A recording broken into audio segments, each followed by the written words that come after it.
Welcome back, everyone, to the Deep Dive. This time, we're going to be talking about mystical contemplation. Ooh, mystical contemplation sounds intense. Well, maybe not as intense as you might think, Hmm. but we're going to dive deep into it. All right, I'm ready. Deep dive. We'll be looking at a book called Mystical Contemplation Okay. by Father Lamballe. Okay. It was published way back in 1913. Oh, wow. But don't let that fool you. It's got some really valuable stuff in there that is still relevant today. Yeah, absolutely. Timeless wisdom. Right. And we're not just going to define mystical contemplation, although we'll definitely do that. Okay. But we're going to go a step further and explore its different phases. Oh, cool. Think of it like mapping out a soul's journey towards connecting with God. Like a spiritual roadmap. I like that. All right, so first things first, how does Father Lamballe actually define mystical contemplation? Well, he describes it as a loving, simple, and permanent setting of the mind to attend to things divine. But he's really getting at something much deeper here, something beyond just mental effort. So it's not just about thinking about God, it's more about an experience. Exactly. Think of it like this.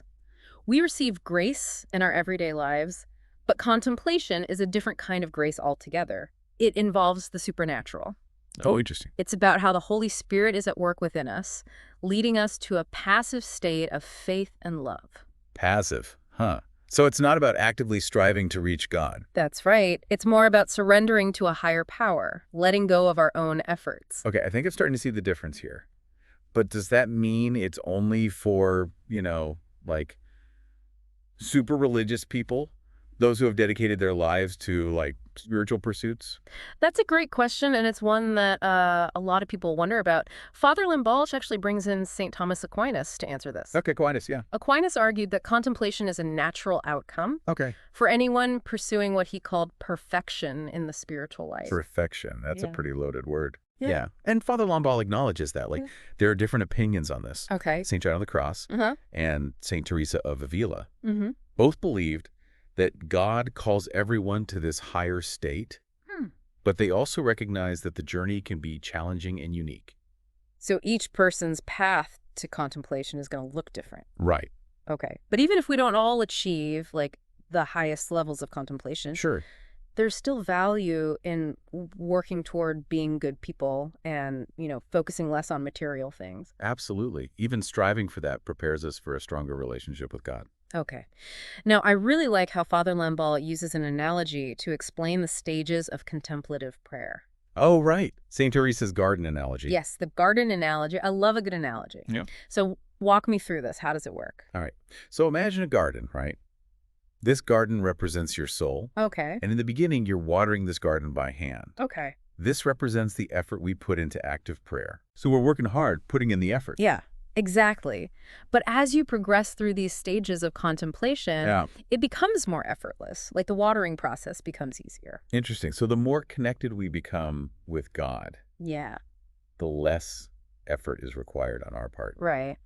And there are distinct stages to this progression too. Like the first one is called recollection. Okay. This is where you gently withdraw your senses and allow for inner stillness. So instead of watering by hand, Right. what are we doing now? Now you're using a simple rope and bucket, Ah, okay. making things a bit easier. Less effort. Yes. Then the next stage is called quiet. Okay. This is where you begin to taste God's presence. Taste it.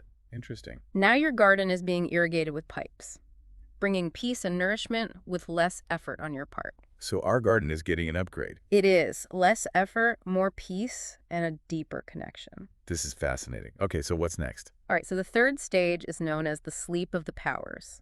The sleep of the powers. Your intellect and your will are resting in God now, Okay. but your memory and imagination, they might still wander. Okay. You can think of it like a gentle rain now watering the garden directly. I see. It's like divine grace working more directly. Okay. So this is where we really start to surrender to a higher power. You got it. Okay, then what? Next comes union. Union. This is complete absorption in God. All your faculties are suspended in love. Wow. Now your garden is flooded with divine grace. It's effortless and totally transformative. That sounds pretty intense. It is. Yeah. And there's one more stage, but it's rare. It's called ecstasy. Ecstasy. Okay. This is an even more intense form of union where, like, people might experience things like levitation. Yeah. But Father Lamballe and many mystical writers really emphasize that this stage, it's very, very rare. Okay, so it's not like something to strive for. Right. Okay. It seems that walking through this garden of the soul really highlights that contemplative prayer is a journey and not a destination. Exactly. And each stage builds upon the one before it, deepening our connection with God. That's a great way to think about it. But I would imagine that there are challenges along the way. Oh, of course. It's just like with any journey. Absolutely. And the contemplative path, well, it's no exception. So what about those challenges, like the struggles, the darkness that some people experience on this path? Does Father Lamballe talk about that at all? He does. He calls it the dark night of the soul. Oh, yeah, I've heard of that. Yeah. It's a very real thing. Okay. And it's basically a necessary pruning process for that garden. So it's not necessarily a bad thing. No, pruning might seem harsh, Yeah. but it's essential for the garden to flourish. It's like a sculptor chiseling away imperfections to reveal the beautiful statue underneath. That's a really great image. But navigating all of this, it sounds pretty daunting.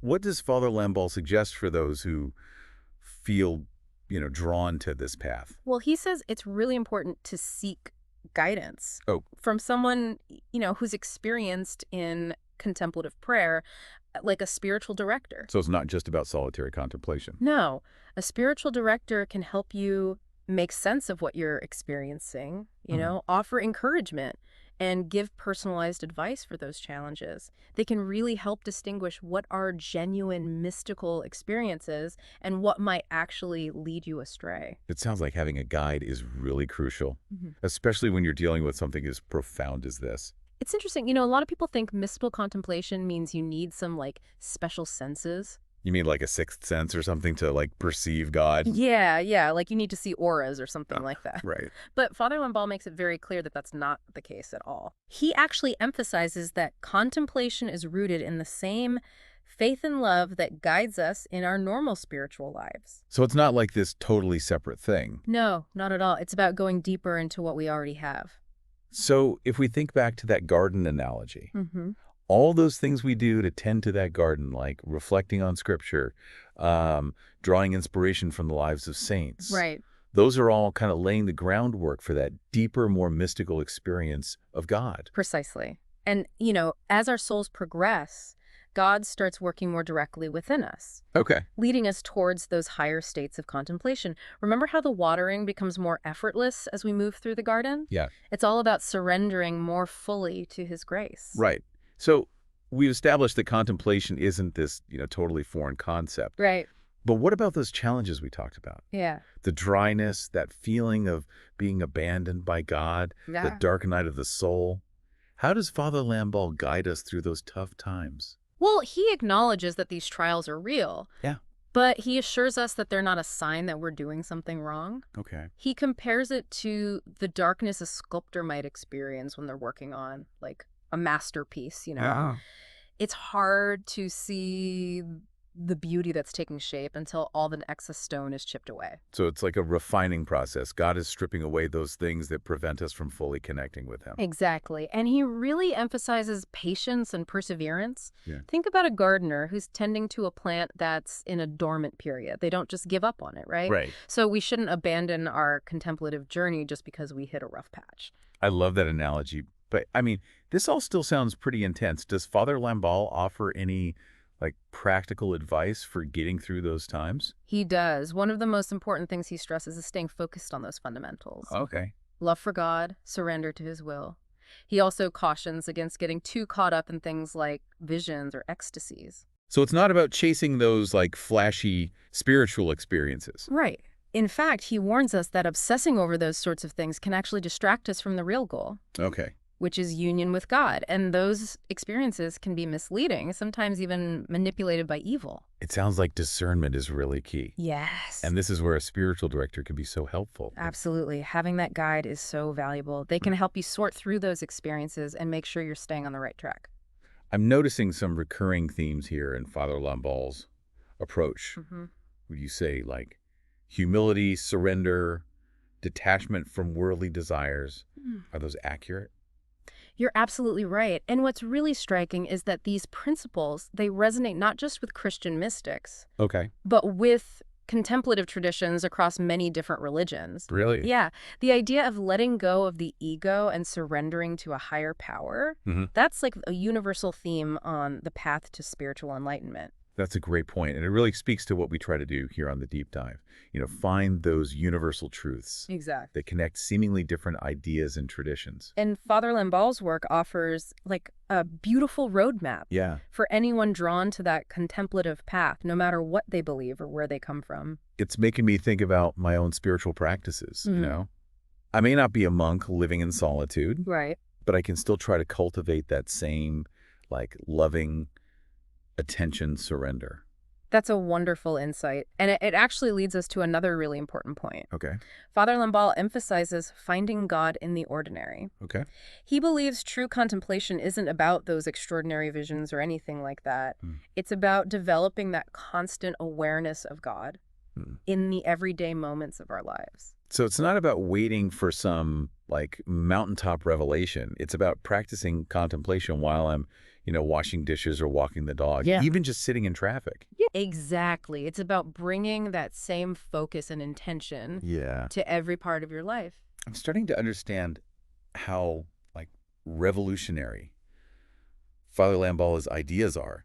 He's making contemplation accessible to everybody. You put it perfectly. He's reminding us that connecting with God isn't about escaping to some, far-off mystical realm. Yeah. It's about finding that connection right here in the midst of our everyday lives. This deep dive has been so enlightening. I'm glad. But before we wrap things up, there's one more important question I want to explore. Okay. Father Lamballe talks about those practical steps for, actually cultivating a more contemplative life. Yeah. So what are some of his suggestions? Well, Yeah, it's one thing to just talk about big ideas, like mhm. contemplation and divine grace and all that. Right. But it's another thing entirely to actually live it out, put it into practice. Yeah, absolutely. So as we wrap up our deep dive into Father Lamballe's mystical contemplation, I'm really curious about those practical steps that he suggests, Yeah. for cultivating a more contemplative life. Where do we even begin? Well, the good news is Father Lamballe doesn't just leave us with these big ideas. Okay, good. He actually offers some concrete advice for, bringing contemplation into our everyday lives. Okay, good, because I was going to say that sounds pretty hard in today's world. Right. Yeah. Busy modern world. So what's step one? Well, he starts by emphasizing the importance of silence and solitude. Okay, but I can't just join a monastery. Right. He's not saying we all need to become monks. Okay. It's more about creating those spaces in our lives, even if it's just for a little bit. Right. Time for quiet reflection, away from all the distractions. Yeah, because those distractions are everywhere. They are. It definitely takes effort, Yeah. but even small steps can make a big difference. Like Okay. maybe starting with 5 minutes of silent meditation in the morning. Okay. Or taking a walk in nature. But leave your phone at home. Oh, that's tough. It is, but the key is just to, gradually incorporate these moments of stillness into your routine. Be intentional about it. Yes. Okay, so create space for silence. What else? He also talks about cultivating what he calls loving attention. Loving attention. Yeah, and it's not just, focusing on God. It's about really paying attention to the beauty in ordinary things, Yep. being present in the moment, and appreciating all the gifts that we often take for granted. So it's like mindfulness, but for our spiritual lives. Yeah, exactly. And you can apply this to everything, spending time with family, engaging with your work, Okay. even enjoying a meal, just being present. Bring intention to all of it. Exactly. That's great. And he connects this practice of loving attention with gratitude. Oh, gratitude. Yeah. I've been trying to practice that more. Yeah, it's amazing how just shifting your focus can have such a positive impact. Totally. And Father Lamballe believed that gratitude is an antidote, Oh, interesting. to all the anxieties and distractions of the modern world. Makes sense. Okay, so gratitude. Yeah, and he says this practice can actually deepen our awareness of God's presence, too. Okay. Because as we learn to appreciate the good things in our lives, we start to recognize the giver behind them. Oh, that's nice. Right. It's like we're training ourselves to see God in everything. Beautifully put. And as we develop these habits, loving attention, gratitude, surrender, Yeah. our capacity for contemplation it just naturally expands. Yeah. We become more open to those moments of connection with God, even in the middle of our busy lives. It really is incredible how relevant this book still is. Like, it's over 100 years old, I know. but his message of finding stillness and inner peace, I mean, we need that now more than ever. Yeah, totally. It's timeless wisdom for a more meaningful life. Well, this deep dive has been so great. We've really explored the depths of mystical contemplation, uncovered its treasures. We've even gotten some tools for our own contemplative journeys. Yeah, I feel like I have a whole new understanding of what it means to connect with God. I'm so happy to hear that. And as we wrap up, I want to leave you with this one last idea from Father Lamballe. Okay. He reminds us that true contemplation, it's not a solitary pursuit. Okay. It's a journey that we take together, a shared experience that binds us in love. I love that. So as you go forth from this deep dive, remember to carry with you that spirit of loving attention, Mm-hmm. gratitude, surrender. Yes. And may you find, in the stillness of your heart, that infinite wellspring of peace and joy that awaits. Beautiful. Until next time, keep seeking, keep diving, and keep your hearts open to all the wonders around you.